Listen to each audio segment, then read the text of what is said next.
परम दयाल राम कृष्ण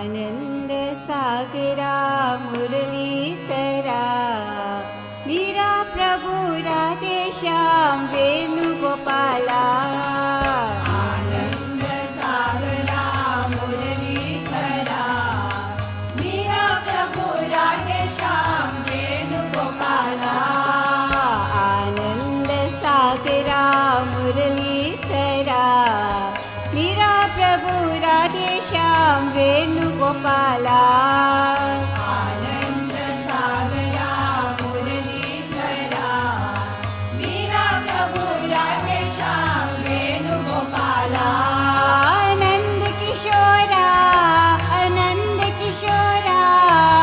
जय जय गोकुल भाला जय वेणुगोपाला नंद किशोरा आनंद किशोरा जय जय गोकुल बाला जय वेणुगोपाला आनंद किशोरा जय जय गोकुल भाला जय वेणुगोपाला नंद किशोरा आनंद किशोरा जय जय गोकुल बाला जय वेणुगोपाला आनंद सागरा मुरलीधरा मीरा प्रभु राधे श्याम वेणुगोपाला आनंद सागरा मुरलीधरा मीरा प्रभु राधे श्याम वेणुगोपाला आनंद सागरा मुरलीधरा मीरा प्रभु राधे श्याम वेणुगोपाला आनंद सागरा मुरलीधरा मीरा प्रभु राधे श्याम वेणुगोपाला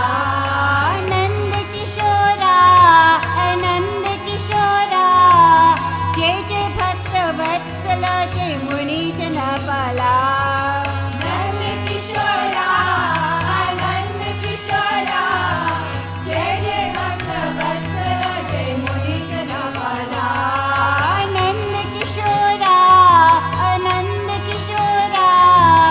जय जय भक्त वत्सल जय मुनि जनपाला नंद किशोरा आनंद किशोरा जय जय भक्त वत्सल जय मुनि जनपाला आनंद सागरा मुरलीधरा मीरा प्रभु राधे श्याम वेणुगोपाला आनंद सागरा मुरलीधरा मीरा प्रभु राधे श्याम वेणुगोपाला आनंद किशोरा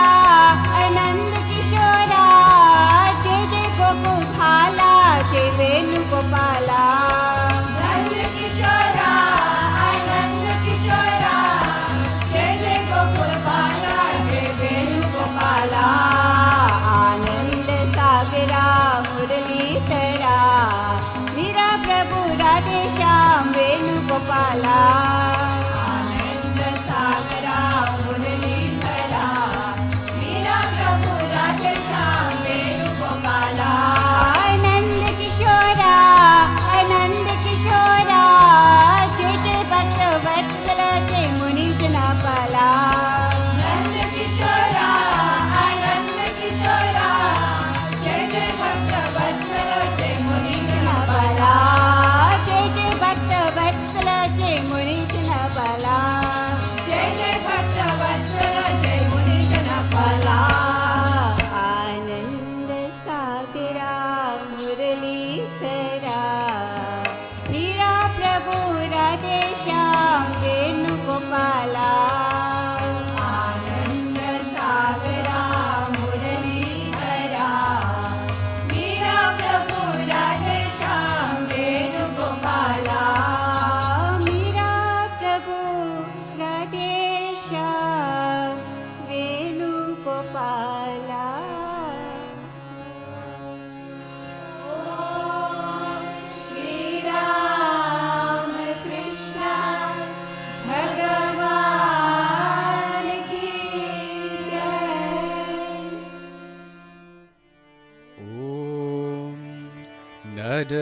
Nadaraja तव sheka maniye Nadaraja tava sheka maniye Nadaraja tava sheka maniye Nadaraja tava sheka maniye Shivaraja armugam tandaye Shivaraja armugam tandaye Shivaraja armugam tandaye Shivaraja armugam tandaye Nadaraja tava sheka maniye Nadaraja tava sheka maniye Shivaraja armugam tandaye Shivaraja armugam tandaye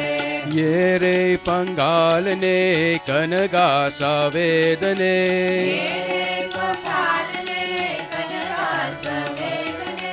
Yere pangalane kanaga savedane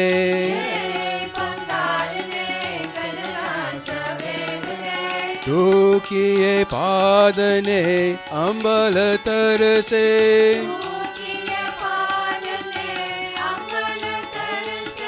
Tu kiye padane ambal tarse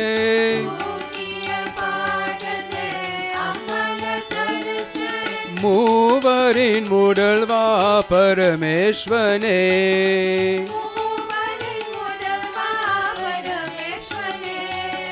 Moovarin mudalva parameshwane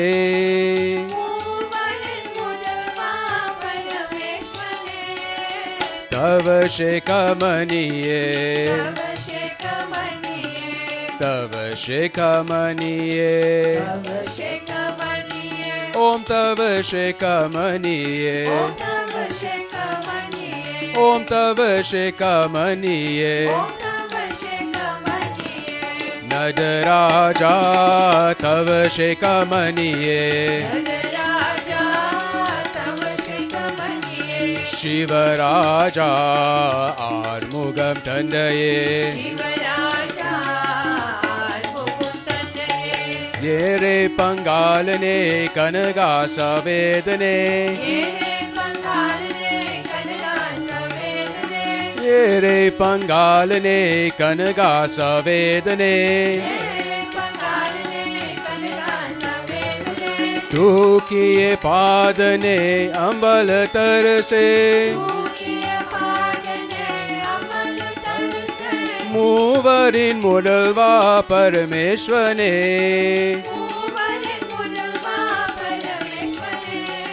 Tava sheka maniye Tava sheka maniye Om tava sheka maniye Om tava sheka maniye Nadaraja tava sheka maniye Om Shri Ram Krishna Bhagavan ki Jai Devi daya karo maa Jai Mata Ghare Kali maa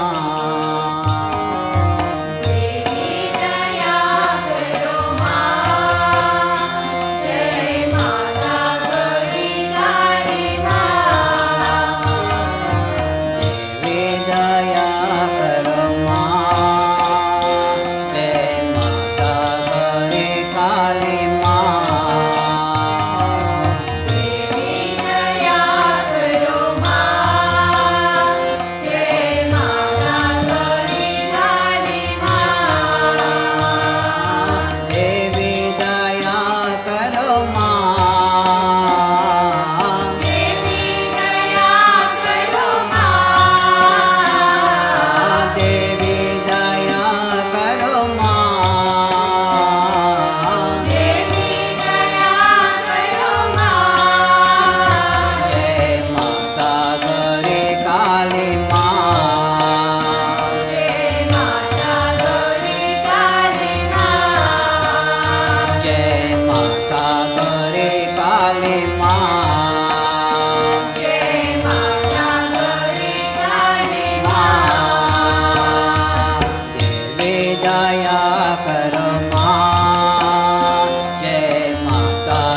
daya karo maa, Jai Mata Kare Kali maa.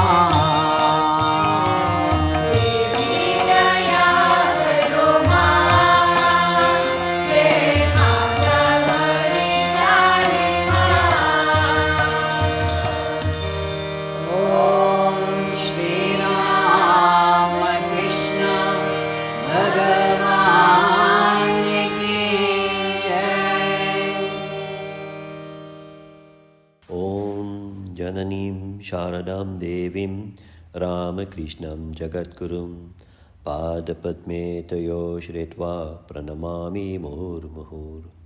Taking shelter at the feet of Sri Sarada Devi, the Universal Mother, and Ramakrishna, the teacher of the world, I salute them again and again. Dear sisters and brothers and loving children, Om Namo Narayanaya. The life of Holy Mother, Sri Sarada Devi, is an enigma. On the surface, it appears to be just a homely life of a Bengali woman lived mostly in a rural setting. Yet her deportment discloses unmistakable marks of dignity and love of divine order. Her humility, her touches of serene silence, and the gracious and unbounded richness of her motherly affection flashes the heavenly splendor of her inner life. Mother has touched the lives of many monks and householder disciples, which was captured in the book Reminiscences of Holy Mother Sri Sarada Devi. And today I will read a chapter by Sudhir Chandra Sumay. He was an ex-headmaster of Diopara Chammoni High School and a resident of Jayarambati, and passed away in 1994 at the age of 87. I had the opportunity to come close contact with Holy Mother Sri Sarada Devi since my early childhood. I shall relate here some incidents from my memory. My father's name was Satish Sumay. My parental grandmother was known to Mother as Sattu's mother. And after Mother's new house was built, she used to serve there as a maid, smearing the earthen floors of her room with fresh coats of earth every morning and washing Mother's clothes. I thus got the chance to visit Mother almost daily with my grandmother. Mother, too, was fond of me. On her instructions, some of Thakur's, Sri Ramakrishna's prasad of the previous night used to be kept aside for me. It was the lure of that which made me accompany my grandmother to Mother's house very frequently. My father was illiterate, but he was known in the village as a skilled farmer. Occasionally, Mother visited our house, being often in need of green vegetables. She used to say, "Some of my children have come. What vegetables are available for purchase?" Then, stating her requirement of vegetables, she used to conclude, "Sattu's mother, send the vegetables to my house with your grandson." I would gladly carry them to her house. My father, being illiterate, could not always calculate the correct price of the goods he sold. People often cheated him. On occasion of that, Mother used to tell my grandmother, "Sattu's mother, have your grandson educated. He will do well in studies." With these words, she had placed her hand on my head and blessed me. It is my firm belief that had it not been for the boundless strength of her blessings, it would never have been possible for me, the son of an illiterate farmer, to gain the distinction of being the first resident of Jayarambati to become a graduate of Calcutta University. One of Mother's legs being rheumatic, she could not sit cross-legged on the floor. Whenever she came to our house, a rug was spread on the veranda and she used to sit on it with her legs hanging down. I've seen her seated on her bed in her room in the new house with her legs hanging down, and Swami Shardananda worshipping her feet with lotuses. In childlike awe, I used to wonder who she was, why Maharaj, being a monk, was worshipping her. I did not have the maturity or the intelligence to understand things at that time. In those days, there was no primary school in the village. So Mother had a primary school set up in the village for the children. She also arranged to have the teacher of the school paid a salary. Vibhuti Ghosh or Bankura used to visit Mother at Jayarambati very often. Mother used to call him Kalo Manik, Black Jewel, affectionately. He had a deep concern for the poor peasants of the village. I heard mother say to him, "Vibhuti, if the Amodor could be dammed and the water channeled to a tank, it would benefit the poor peasants greatly. Crops often fail due to drought. If you try and see to it that there is a regular supply of water, it would benefit many." The dacoit Amjad used to come sometimes to meet mother. We were terrified of him, but mother would receive him warmly, and calling him inside the house, she would fill the end of his dhoti with prasad. I have seen this many times.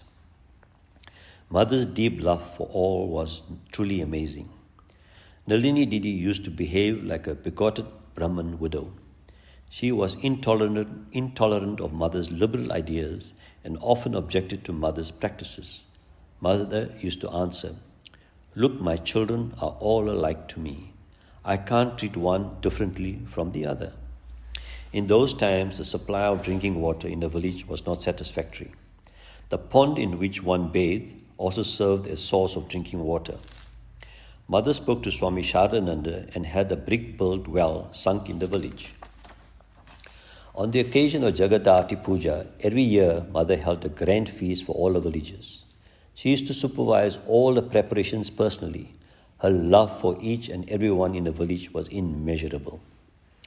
Whilst Mother was still living with her brothers, a number of visiting monks and devotees had increased considerably, and it was almost inconvenient for Mother to continue to live there.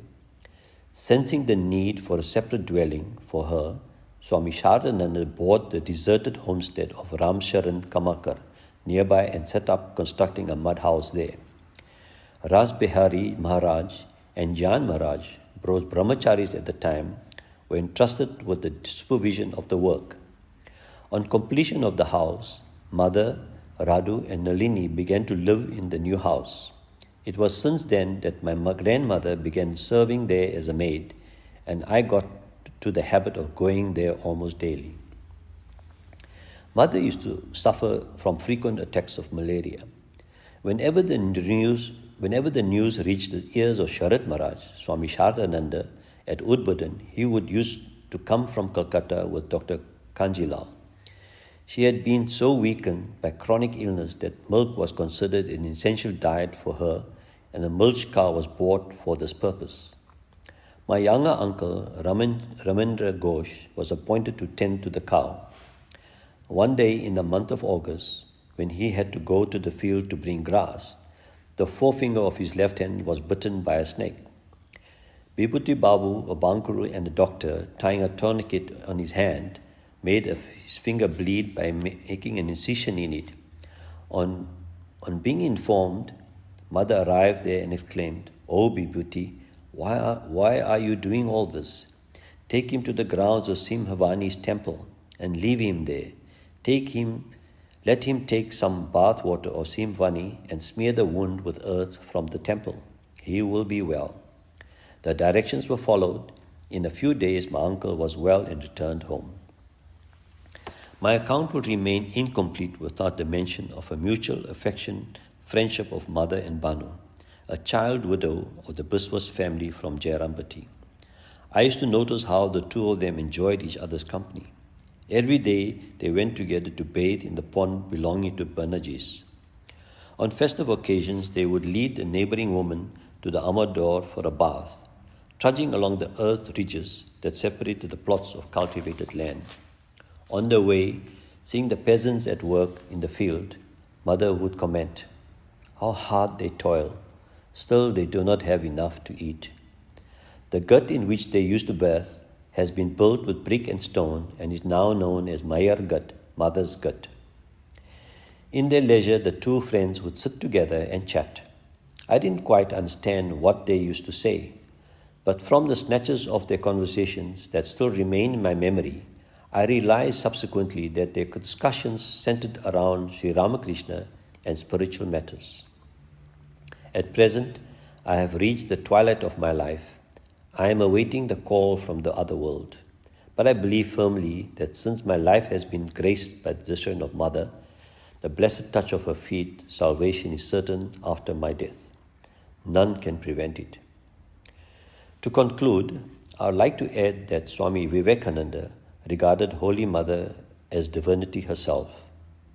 Once he remarked, "Mother is the incarnation of Bangla in the guise of Saraswati. Outwardly, she is all peace, but inwardly, she is the destroyer of evil." Swamiji also wrote from America to his brother disciples, "You have not realized how precious Mother is. People will not understand her now, but they will gradually. Brother, there will be no salvation on the world without the help of divine power. Why is it that our country is the weakest and the most backward of all countries?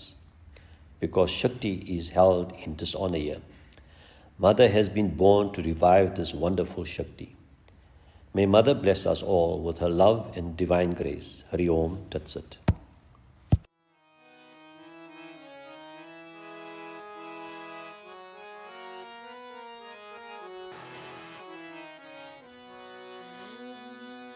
जय जय जननी जय श्री शारदा मणि करुणा रूपिणी जय मां।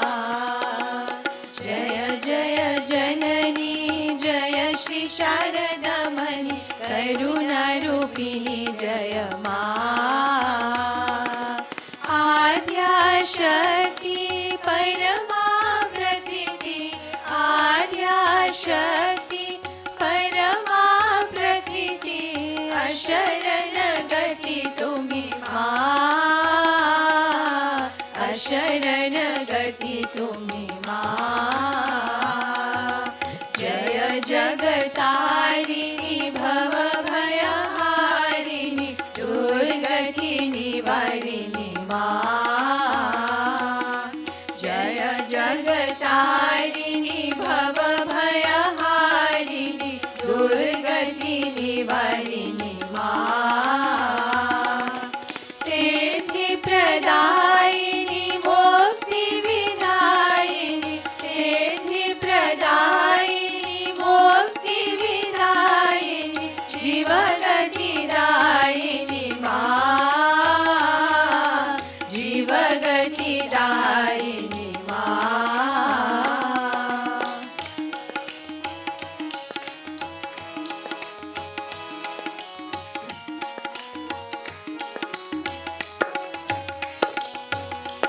निखिल जगत माता जीव कल्याण रत लज्ज पचावृत मां।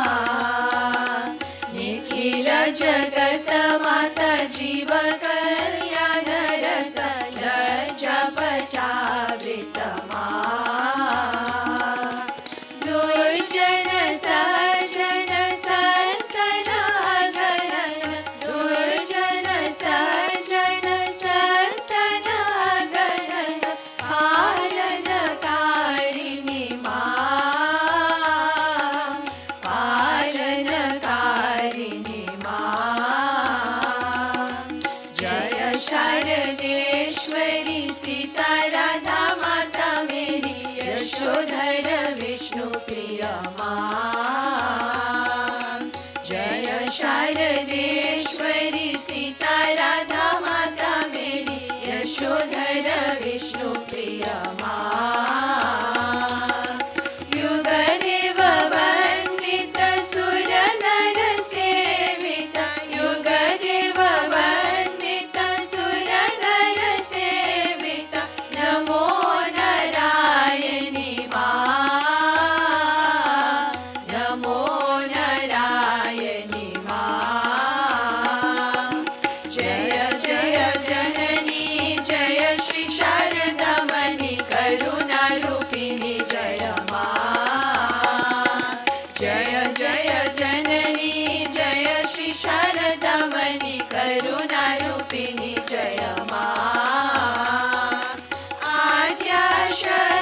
Om Namo Narayanaya, dear sisters and brothers.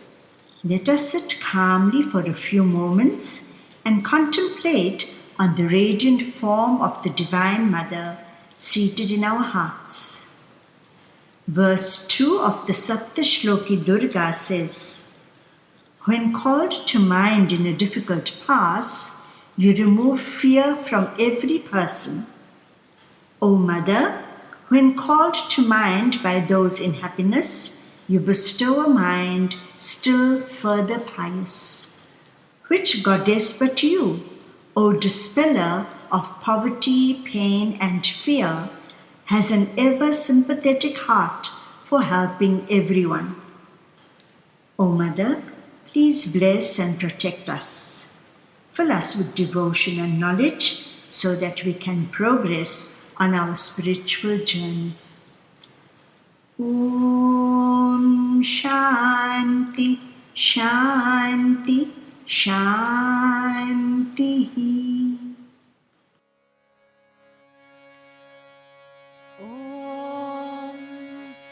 ॐ सर्वेषां स्वस्तिर्भवतु सर्वेषां शान्तिर्भवतु सर्वेषां पूर्णं भवतु सर्वेषां मङ्गलं भवतु सर्वे भवन्तु सुखिनः सर्वे सन्तु निरामयाः सर्वे भद्राणि पश्यन्तु मा कश्चित् दुःखभाग् भवेत् ॐ पूर्णमदः पूर्णमिदं पूर्णात् पूर्णमुदच्यते पूर्णस्य पूर्णमादाय पूर्णमेवावशिष्यते ॐ शान्ति शान्ति शान्तिः हरि ॐ तत्सत् जय श्री गुरु महाराज की जय। महामाई की जय। स्वामी जी महाराज की जय। गंगा मात की जय। महावीर स्वामी जी की जय। सर्व ऋषि मुनीन की जय। पार्वती पतये हर हर महादेव की जय। ॐ नमो नारायणाय।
Narayanaya.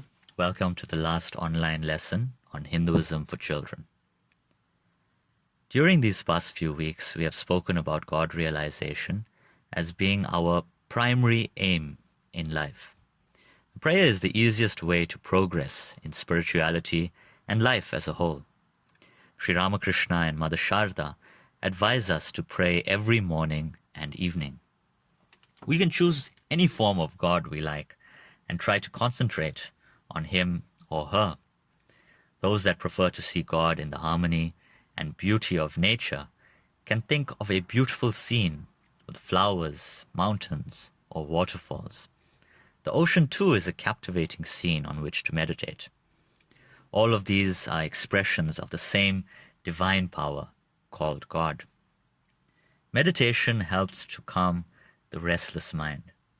The practice of meditation enables us to be successful in all types of work. If our daily routine is programmed carefully, we can use time effectively. It is important to pray regularly. It is also helpful to attend congregational prayer when this is possible.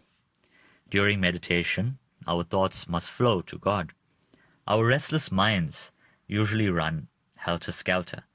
The meditation is the art of trying to control that restless mind, being aware of our thoughts and trying repeatedly to bring the mind back to God. Schools are regarded as the temples of Mother Saraswati. Mother Saraswati is the goddess of knowledge, music, and learning. She carries books, a japamala, and a veena in her 4 hands. This indicates that we require secular as well as spiritual knowledge to grow holistically. We can also include hobbies, sports, and extramural activities to relax our minds and cope with stress. A healthy body and a healthy mind are crucial to work and think efficiently. Success comes through hard work. We shall relate an interesting story that depicts the need to be active in order to progress. Yajur was a lazy villager. He had inherited some money and land from his father, but practiced no form of farming. Instead, he lived off the money given to him by his father. But of course, the money was limited, and eventually, when there was nothing left, Yajur began to struggle to make ends meet. Yajur's wife thought of a clever plan. She knew that he needed to cultivate the land to grow crops and earn a living. And to make him work, she told him that gold was buried in the earth. This sparked Yajur's interest, and so he immediately began to clear the land, digging and turning over the soil to find this gold.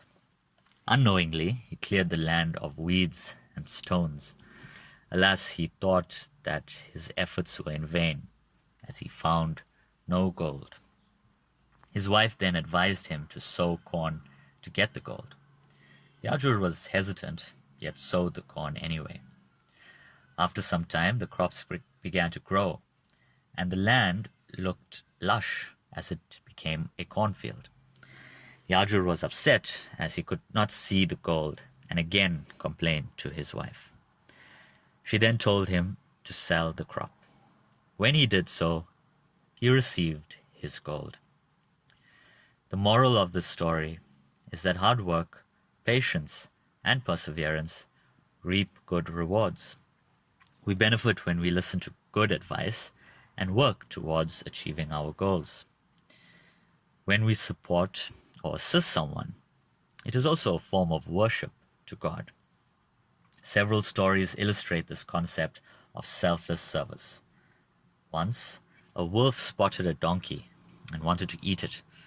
The donkey, fearing for his life, requested that the wolf spare his life for 1 year. The donkey explained that he would grow bigger and be a better meal for the wolf next time. The wolf agreed, and after a year, found the donkey with the help of his friend, the fox. As they were about to kill the donkey, a hare came by, asking about the commotion. When they related what had happened, the hare decided to help the donkey. He got a long rope and tied it around the wolf and the fox. Hence, the hare was able to save the donkey. God is pleased when we offer any little help to save anyone. The next story is about the carpenter's house. An elderly carpenter wanted to retire and told his employer about his plans to rest. He would build a house for his family and live there peacefully for the rest of his life. The employer was sad to see his worker go, but asked him to build one last house as a favor. The employer said he would provide the funds for all the materials required for the new house. The carpenter agreed and set out to work. However, in this last job, he did not work as hard as he used to. All he could think of was retiring with his family, and so he resorted to poor workmanship. When the house was complete, the carpenter presented it to his boss. The employer looked at the house and then at the carpenter. The employer exclaimed, "This house is yours, a gift for your retirement." The carpenter was dumbstruck. He thought he was building a house for someone else. If he had only known that the house was for himself, he would have done his best to make it perfect. When doing something for ourselves, we take great care to do it well, but when it's for someone else, we are careless and we do not put in the same effort to make it lovely. By providing selfless service to others, we actually help ourselves as we worship God who is in everyone. We must always work hard to do good and be good. All these stories that we have discussed over the past few weeks have meaningful lessons. They teach us to be selfless and not to expect anything in return. By helping God's creation, that is plants, animals, and human beings, we gain. God knows our intentions and helps us to progress. Om Namo Narayanaya.